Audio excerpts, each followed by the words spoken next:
Hello students, तो welcome to education India. तो इस वीडियो में हम बात करने वाले हैं, एक न्यू चैप्टर स्टार्ट करने वाले हैं बिजनेस लॉ का।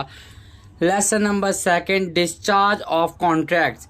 हमने पिछले कुछ दिनों में जो है ना, कुछ पार्ट्स में इंडियन कॉन्ट्रैक्ट एक्ट 1972 को कंप्लीट कर लिया है, जिसके अंदर हमने बहुत सारी चीज़ें पढ़ी। कॉन्ट्रैक्ट क्या होता है, उसके इसेंशियल एलिमेंट्स क्या होते हैं, एग्रीमेंट क्या होता है, ऑफर क्या होता है, एक्सेप्टेंस क्या होता है, लॉफुल कंसिडरेशन क्या होता है, ठीक है, फ्री कंसेंट क्या होता है। ये सब कंसिडरेशन, ये सब टॉपिक हमने क्लियर कर लिए। अब हमने जब कॉन्ट्रैक्ट बनाया है तो अब उसे हम डिस्चार्ज भी करना है। यानी डिस्चार्ज का मतलब होता है इसे एक तरह से ख़त्म करना, चाहे किसी भी वे में करें, लेकिन हमने जो कॉन्ट्रैक्ट बनाया है उसे हमें ख़त्म भी तो करना है। ठीक है, तो इस चैप्टर के अंदर हम पढ़ने वाले कि how to discharge their contracts. ठीक है, कि पार्टी जो है ना किस तरह अपने कॉन्ट्रैक्ट्स को डिस्चार्ज करती है। तो ये जो वीडियो होने वाली है, पहला पार्ट होने वाली है। इसके बाद एक और पार्ट आएगा, 1 से 2 पार्ट में एक वीडियो कंप्लीट हो जाएगी, ये चैप्टर कंप्लीट हो जाएगा। तो इस वीडियो के अंदर हम पढ़ने वाले इंट्रोडक्शन की किस तरह आप डिस्चार्ज कर सकते हो। ठीक है, तो बिना देरी के हम शुरू करते हैं आज के वीडियो। तो देखो, सबसे पहले हम बात करते हैं इंट्रोडक्शन की। A contract is discharge when the obligation created by it's one and and. ठीक है, यानी क्रिएटेड होता है और एंड भी होता है, शुरुआत भी होती है और खत्म भी होता है। किस किस वे में ये डिस्चार्ज हो सकता है, पहले देखो आप डिस्चार्ज का मतलब समझो। डिस्चार्ज का मतलब होता है कि आपने जो कॉन्ट्रैक्ट बनाया है उसे अब आपको खत्म करना है। ठीक है, किस किस वे में कर सकते हो वो आगे देखते हैं। देखो किस किस वे में, बाय एग्रीमेंट। देखो जैसे आपने एग्रीमेंट बनाया था, ठीक है, म्यूचुअल एग्रीमेंट से आपने कॉन्ट्रैक्ट बनाया है, इसी तरह म्यूचुअल एग्रीमेंट से आप इसको डिस्चार्ज भी कर सकते हो। दूसरा, परफॉर्मेंस ऑफ द कॉन्ट्रैक्ट। ठीक है, परफॉर्मेंस ऑफ द कॉन्ट्रैक्ट का मतलब जो आपने कॉन्ट्रैक्ट जिसके लिए बनाया है, आप उस ऑब्लिगेशन को परफॉर्म कर दो तो डिस्चार्ज हो जाएगा ये। तीसरा, लैप्स ऑफ टाइम। जो भी टाइम गिवन होता है, ठीक है, जिस टाइम की जितने टाइम के लिए आप बनाते हो, अगर वो टाइम निकल जाता है तो भी कॉन्ट्रैक्ट अपने आप डिस्चार्ज हो जाता है।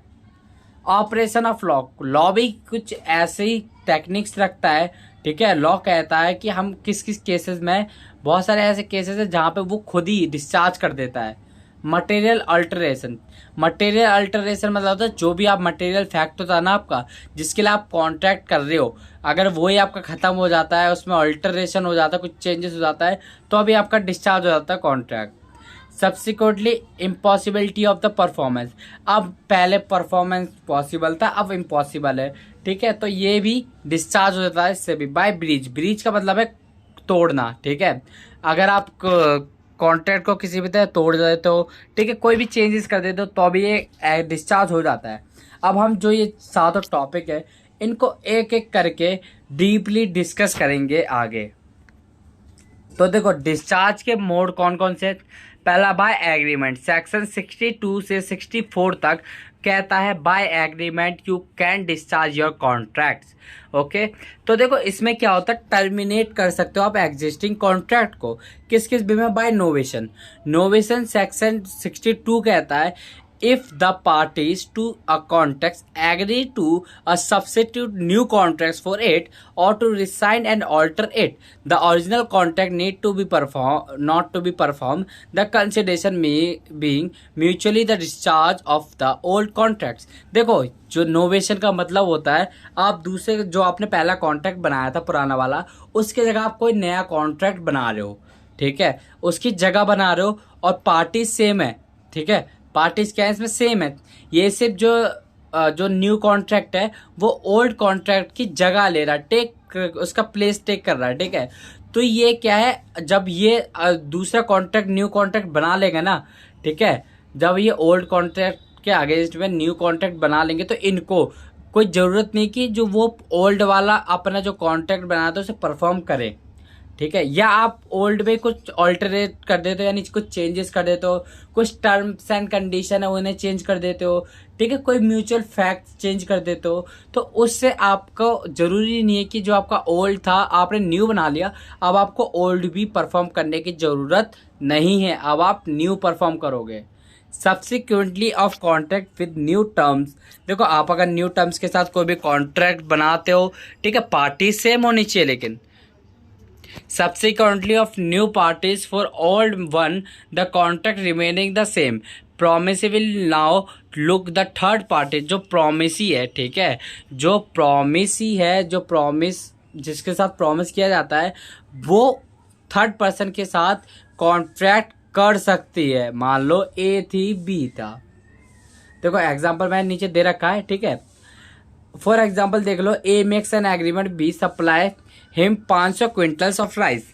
देखो ए ने एक एग्रीमेंट बनाया बी के साथ कि बी को बोला देख भाई, बी को वो 500 क्विंटल क्या है चावल बेचेगा, ठीक है, सप्लाई कर देगा कितने में, 900 रुपये पर क्विंटल, एक सर्टेन डेट पे, जो वो डेट बताएगा, ठीक है। उसने before the date of delivery B propose, मतलब बी ने डिलीवरी से पहले बी ने बोला कि देख भाई मैं चाहता हूँ 800 क्विंटल वेट हम कह सकते हैं आटा, ठीक है, आटा खरीदना चाहता हूँ 250 रुपये क्विंटल, ठीक है, किसके अगेंस्ट में, इंस्टीट्यूट ऑफ राइस के बदले में।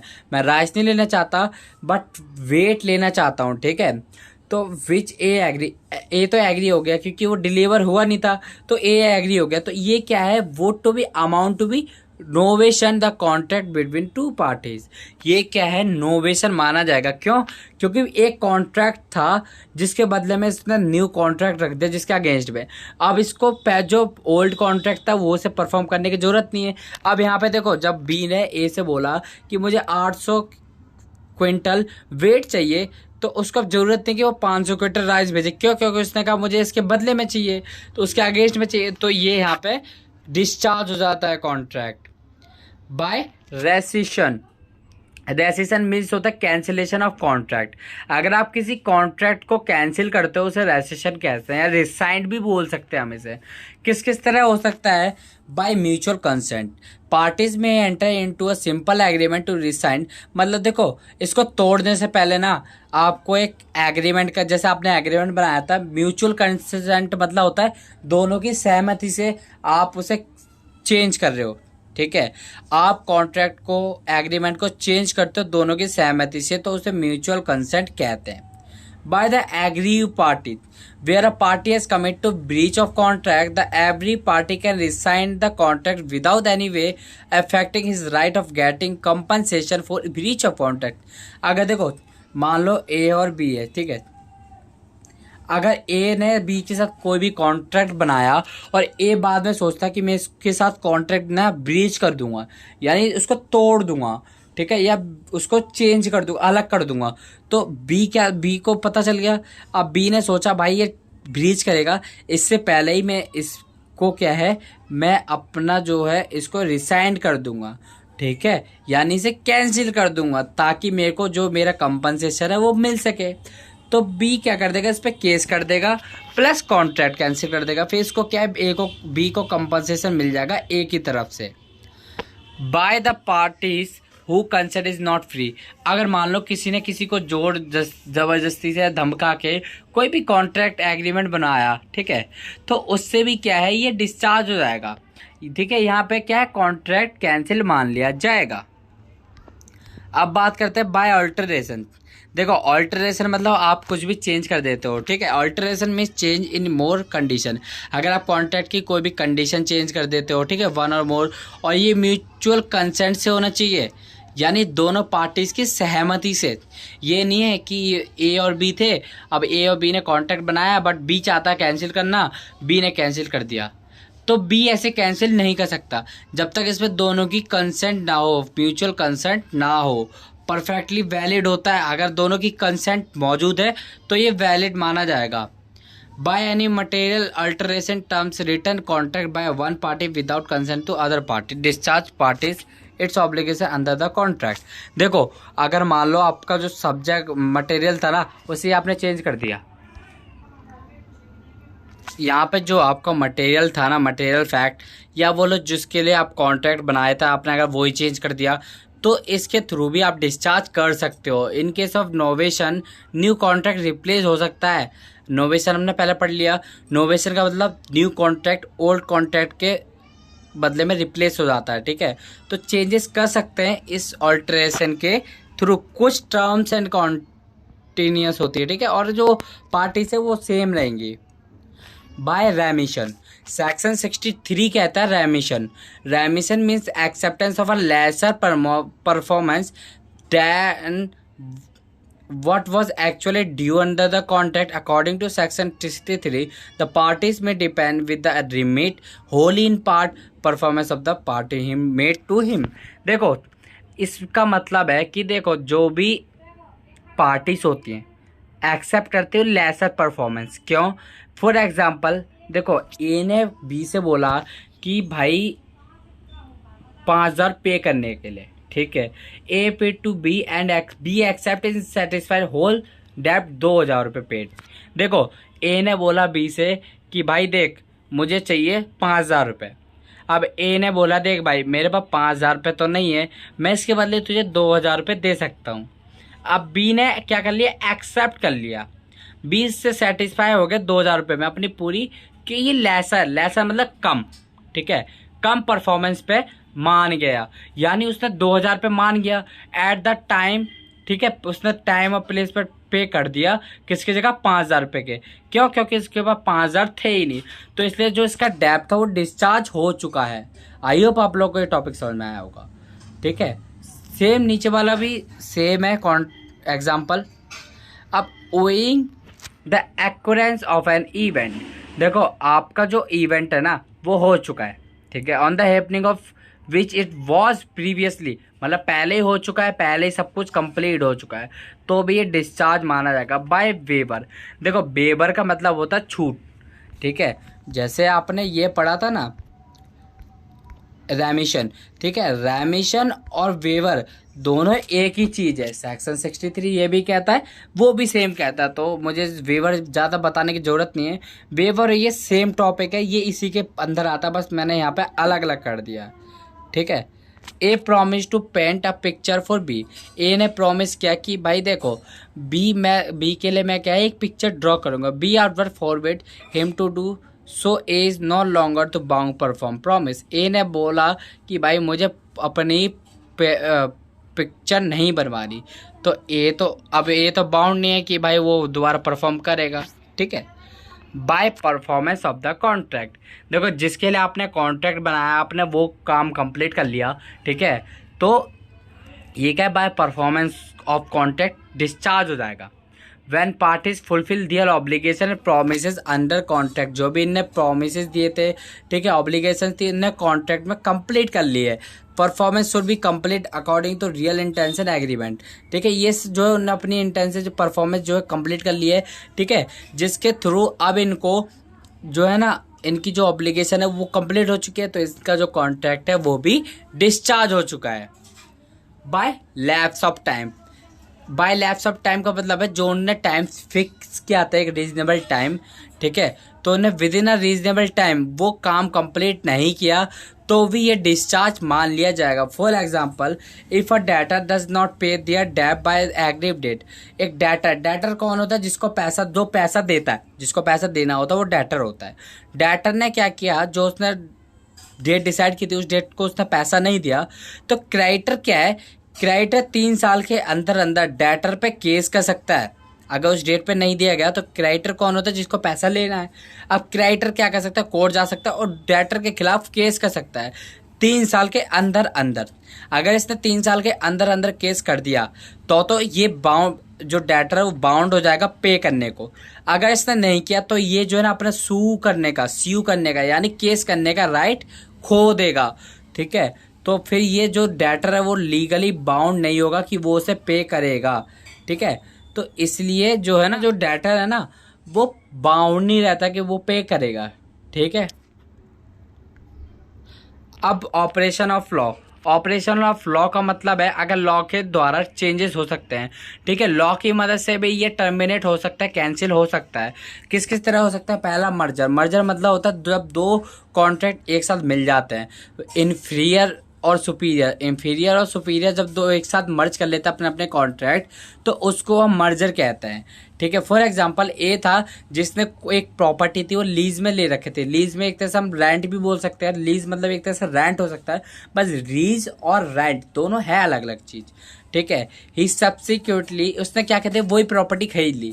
तो अब क्या है, एक का राइट है उसके ऊपर, वो क्या है इन्फीरियर है। राइट मतलब इन्फीरियर, वो ऑनर बन चुका है, अब उसका पूरा राइट है, वो उसका किराएदार नहीं रहा, टीनेंट नहीं रहा, अब वो पैसा नहीं देगा। तो इसलिए ये जो कॉन्ट्रैक्ट है वो टर्मिनेट हो चुका है, मर्ज हो चुका है। क्यों? क्योंकि उसने वो प्रॉपर्टी खरीद ली। डेथ, ठीक है। अगर देखो जो पर्सनल नेचर होता है डेथ, तो एक तरह से अगर प्रॉमिसर ही मर जाता है, ठीक है, अगर जैसे प्रॉमिसर मर जाता है जिसने प्रॉमिस किया था, तो जैसे ये वैसे ये कॉन्ट्रैक्ट क्या डिस्चार्ज हो जाता है by complete loss of evidence. अब आपके पास जो भी एविडेंस था कि भाई हमने कॉन्ट्रैक्ट बनाया था वो खो जाता है, तो अभी ये जो है डिस्चार्ज हो जाता है बाय इंसॉल्वेंसी। इंसॉल्वेंट मतलब होता है किसी का दिवाला निकल जाना, ठीक है, कोई कंगाल हो जाता है, किसी का दिवाला निकल जाता है, उसे इंसॉल्वेंट कहते हैं। कोर्ट द्वारा अगर किसी पर्सन को इंसॉल्वेंट घोषित कर दिया जाए एक बार, तो उसका जो कॉन्ट्रैक्ट है वो डिस्चार्ज हो जाता है by material alteration. Any material alteration में internally return contract. Material alteration मतलब होता है कि आपने जिस मटेरियल के लिए भी कॉन्ट्रैक्ट बनाया वही आपका खत्म हो गया, उसको ही आपने चेंज कर दिया, तो आपका जो कॉन्ट्रैक्ट है वो डिस्चार्ज हो जाएगा। फॉर एग्जांपल, ए ने बी को प्रॉमिस किया कि वो अपना घोड़ा जो है बी को बेच देगा। अब मान लो जो घोड़ा है वो मर गया, ठीक है, जो घोड़ा था वो मर गया, तो अब ए क्या है, ए का क्या है मटेरियल फैक्ट जो था ना वो डिस्ट्रॉय हो गया, यानी अल्टर हो गया, खत्म हो गया। तो अब ये किसके साथ डील करेगा ये, ठीक है, किस मटेरियल के साथ डील करेगा? तो इसलिए यहाँ पे जो कॉन्ट्रैक्ट है ना वो डिस्चार्ज हो जाएगा by supervening impossibility of performance. Supervening impossibility का मतलब होता है जब आपने कॉन्ट्रैक्ट बनाया था तब वो परफॉर्म करने के लायक था, लेकिन बाद में वो परफॉर्म करने के लिए इम्पॉसिबल हो गया, अब वो परफॉर्म ही नहीं हो सकता। पहले परफॉर्म हो सकता था बट अब हो ही नहीं सकता। सुपर विनिंग इम्पॉसिबिलिटी अराइज, तो कुछ ऐसे सर्टेन इवेंट्स होते हैं जिसमें ये अराइव हो जाते हैं, ठीक है। कुछ पार्टीज होते हैं जो इसके अंदर आती हैं, ना तो पार्टी रिस्पॉन्सिबल होती है इसके अंदर और ना ही परफॉर्मेंस जो कॉन्ट्रैक्ट है वो रिस्पॉन्सिबल होता है इसके अंदर, ठीक है। पहले थी परफॉर्म करना, ठीक है, पहले कर सकते थे बट अब नहीं कर सकते हैं। An agreement to do an impossible act is void. जब भी एग्रीमेंट इम्पॉसिबल बन जाता है तो वो वॉइड एग्रीमेंट बन जाता है। वॉइड मतलब खत्म। अब किस तरह हो सकता है? By destruction of subject matter. जो इसका सब्जेक्ट मैटर है वही खत्म हो जाता है। जैसे मैंने घोड़े वाला एग्जांपल दिया था, घोड़ा ही खत्म हो गया, तो अब आप किसके पहले तो था आप कॉन्ट्रैक्ट कर सकते थे, क्यों? क्योंकि घोड़ा जिंदा था। अब आप नहीं कर सकते, क्यों? क्योंकि आपका घोड़ा मर चुका है। For example, a music hall was let a series for concert. देखो कुछ दिनों के लिए ए ने एक म्यूजिक हॉल को लेट कर लिया, यानी किराए पे ले लिया, ठीक है, कुछ एक सीरीज का कॉन्सर्ट था वो करने के लिए। तो जो हॉल था ना वो डिस्ट्रॉय हो गया फर्स्ट कॉन्सर्ट होने से पहले पहले, ठीक है, फर्स्ट डे होने से पहले। फिर ये क्या है, जो कॉन्ट्रैक्ट है वो वर्ड बन गया। क्यों? क्योंकि अब तो जो हॉल था ना वही खत्म हो गया, तो ये कॉन्ट्रैक्ट तो वैसे डिस्चार्ज हो गया। फेलियर ऑफ अल्टीमेट पर्पस, जो भी उसका पर्पस था ना वो डिस्ट्रॉय हो जाता है। जैसे A and B contracted to marry each other. A और बी ने क्या किया, कॉन्ट्रैक्ट बनाया जिसके अंदर था कि वो एक दूसरे से शादी करेंगे, ठीक है, बट उन्होंने शादी फिक्स करने से पहले पहले ए क्या है पागल हो गया, ठीक है, ए गॉन मैड। तो ये कॉन्ट्रैक्ट क्या यहाँ पे वॉइड बन जाएगा। क्यों? क्योंकि ए पागल हो गया, अब वो शादी नहीं कर सकता क्योंकि अभी कॉन्ट्रैक्ट खत्म हो चुका है। डेथ ऑफ पर्सनल इनकेपेबिलिटी, अगर डेथ हो जाती है प्रॉमिसर की या कोई भी ऐसा पर्सनल इनकेपेबल हो जाता है, ठीक है, जिससे वो कॉन्ट्रैक्ट को डिस्चार्ज नहीं कर सकता है। For example, a contract to act theatre for 6 months in consider some paid advance by B. A ने क्या है, एक थिएटर को बुक कर लिया है, कॉन्ट्रैक्ट बना लिया थिएटर वाले से 6 महीने का, और उसको बी को क्या है एडवांस पेमेंट भी कर दिया। On several occasion A is too ill to act, but A क्या है बीमार हो गया, ठीक है, अब वो इसको परफॉर्म ही नहीं कर सकता इस कॉन्ट्रैक्ट को। तो इस ओकेजन पे क्या है ना, जो ये कॉन्ट्रैक्ट है ये वॉइड बन जाएगा। क्यों? क्योंकि वो बीमार हो चुका, इनकैपेबल हो चुका है। By breach of contract. अब देखो ब्रीच का मतलब होता है रिफ्यूज करना, एक तरह से ब्रीच का मतलब हम रिफ्यूज कह सकते हैं। रिफ्यूज इसका वर्ड समझो, मतलब तो इसका होता है तोड़ना, ठीक है, तोड़ना, यानी आप या मना कर दो कॉन्ट्रैक्ट करने से या आप उसे तोड़ दो, ठीक है। तो उसे हम ब्रीच ऑफ कॉन्ट्रैक्ट कहते हैं। दो तरह से हो सकता है, एक एक्चुअल ब्रीच होता है, एक एंटीसिपेटरी ब्रीच होता है। अब एक्चुअली ब्रीच होता है जब आप एक दिन पहले मना कर सकते हो, एंटीसिपेटरी ब्रीच होता है जब आप एक हफ्ते पहले मना कर देते हो कि भाई मैं कॉन्ट्रैक्ट परफॉर्म नहीं कर सकता। एक्चुअल ब्रीच के अंदर आ जाता है at the time when performance is contract is due. आप उसी समय कॉन्ट्रैक्ट ब्रीच करते हो, यानी मना कर देते हो, कॉन्ट्रैक्ट करने से रिफ्यूज कर देते हो जब वो होना होता है। फॉर एग्जाम्पल, एक कॉन्सर्ट था, ठीक है, ए और बी थे, ए का जो था बी के साथ एक कॉन्सर्ट था, बट बी ने क्या क्या बोला, भाई देख मैं आप कॉन्सर्ट नहीं कर सकता। 13 तारीख को मान लो ये कॉन्सर्ट था, तो 12 तारीख को ये कहता है कि भाई देख बी मैं कॉन्सर्ट नहीं कर सकता, ठीक है, तो ये हो गया एंटीसिपेटरी ब्रीच। अगर यही बात ये 13 से पहले और बोलता, ठीक है, मान लो इसने 13 वाले दिन बोला तो ये एंटीसिपेटरी। अगर मान लो उससे पहले ही बोल देता 10 तारीख को 9 तारीख को, तो ये क्या है, एंटीसिपेटरी ब्रीच बन जाता during the performance of contract. जिस टाइम परफॉर्मेंस होना उसी टाइम आप बना कर रहे हो। Agrees to supply B, A agree हुआ बी को सप्लाई करने के लिए 1 फरवरी 1975 को 1000 बैग ऑफ शुगर, ठीक है, 1000 बैग शुगर के यानी चीनी के 1000 बैग। देखो सिंपल समझो, बी एग्री हुआ, बी ने एक एग्रीमेंट बनाया कि वो 1 फरवरी 1975 को 1000 बैग किसके, चीनी के, ए को सप्लाई कर देगा, बट वो फेल हो गए सप्लाई करने के, तो ये क्या एक्चुअल ब्रीच है, ठीक है, क्योंकि ये जो है ए द्वारा बी द्वारा मना एक तरह से परफॉर्म नहीं किया गया, ठीक है, उसी टाइम परफॉर्म करने के लिए मना कर दिया मान लो किसी भी तरह से, तो ये एक्चुअल ब्रीच कहलाता है। Anticipatory breach, breach of a contract committed before the date of performance. आप डेट ऑफ परफॉर्मेंस की, जो भी आपकी परफॉर्मेंस की डेट है उससे पहले अगर आप मना कर देते हो तो ये एंटीसिपेटरी ब्रीच कहलाता है। A agrees to employ B from 1 March. A ने बी को एग्रीमेंट दिया या एग्री हुआ कि बी को वो एम्प्लॉयमेंट दिलाएगा, ठीक है, 1 मार्च से, बट 1 फरवरी को इसने बी को एक लेटर लिखा जिसके अंदर कहा था कि वो जो है सर्विसेज को ज्वाइन नहीं कर सकता है, ठीक है, ही न्यू नॉट, उसको ज़रूरत नहीं कि वो सर्विसेज को ज्वाइन करे, यानी वो उसमें जॉब को ज्वाइन करे, ठीक है। तो यहाँ पे क्या जो ये कॉन्ट्रैक्ट और रेपुटाइड हो जाता है, यानी कॉन्ट्रैक्ट जो है कैंसिल हो जाता है इस यहाँ पे। A agrees to B marriage B, A ने बी के साथ मैरिज करने का एग्री किया, but before the date of A और सी, ए और सी, ठीक है, ए और सी ने क्या कर दिया, repudiated before the due date, यानी ए और सी ने मैरिज कर लिया। देखो सिंपल समझो, ए और बी का कॉन्ट्रैक्ट था कि वो दोनों शादी करेंगे, बट ए और सी ने शादी कर ली, तो ये जो कॉन्ट्रैक्ट है वो खत्म हो जाएगा, रेपुटाइड हो जाएगा, यानी ठीक है, क्योंकि अब ये परफॉर्म हो ही नहीं सकता, शादी होने से पहले उसने सी के साथ शादी कर ली, तो ये कॉन्ट्रैक्ट जो खत्म हो चुका है, ये ब्रीच खत्म हो चुका है।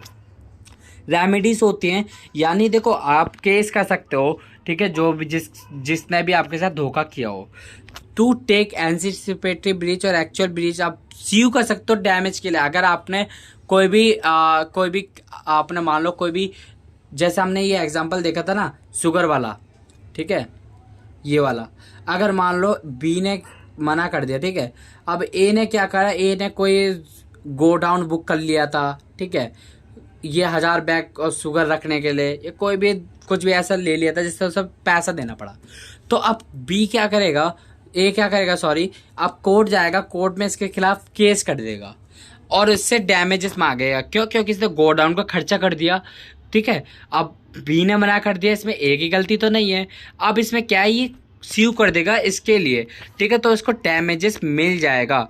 फॉर एग्जाम्पल, के प्रॉमिस टू मैरी एफ, के ने एफ से शादी करने के लिए एग्री हो गया, प्रॉमिस किया, बट कुछ समय पहले ही शादी से के जो फादर थे उनकी डेथ हो गई during the father's life style. जो फादर जब जिंदा थे ना, तो के एब्सोल्युटली रिफ्यूज, तो के ने एफ को मना कर दिया था, यानी जो उसके के फादर थे वो ज़बरदस्ती उसकी शादी करवाना चाहते थे एफ से, ठीक है, बट ए मना करती थी, तो अब क्या हुआ, it was held through the time of performance, वो क्या मना कर देगी, क्यों, क्योंकि तब उसके फादर जिंदा थे। अब वॉज एंटाइटल्ड टू स्यू, अब एफ क्या है, अगर के ने मना कर दिया तो एफ क्या स्यू कर देगा कि उसने मेरे साथ प्रॉमिस किया था शादी करने के लिए, ठीक है, तो उसको डैमेजेस का क्लेम मिल जाएगा, स्यू कर सकता है, उसने कॉन्ट्रैक्ट तोड़ा। ये एक सच्चा कैश लो है, ठीक है। फ्रॉस्ट वर्सेस नाइट के बीच में 1872 में हुआ था ये कैश लो।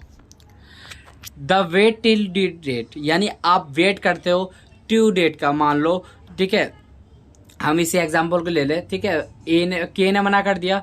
अब देखो एफ जो है ना केस नहीं करता के खिलाफ, के इंतजार करता है कि कभी ना कभी वो मुझसे शादी कर लेगी, ठीक है, कुछ एक हफ्ता बीत जाए, महीना बीत जाए, कभी ना कभी उसका मन बदल ही जाएगा, ठीक है, तो वो कॉन्ट्रैक्ट में नहीं कर सकते। तो ये पॉइंट जो यही कह रहा है, ठीक है।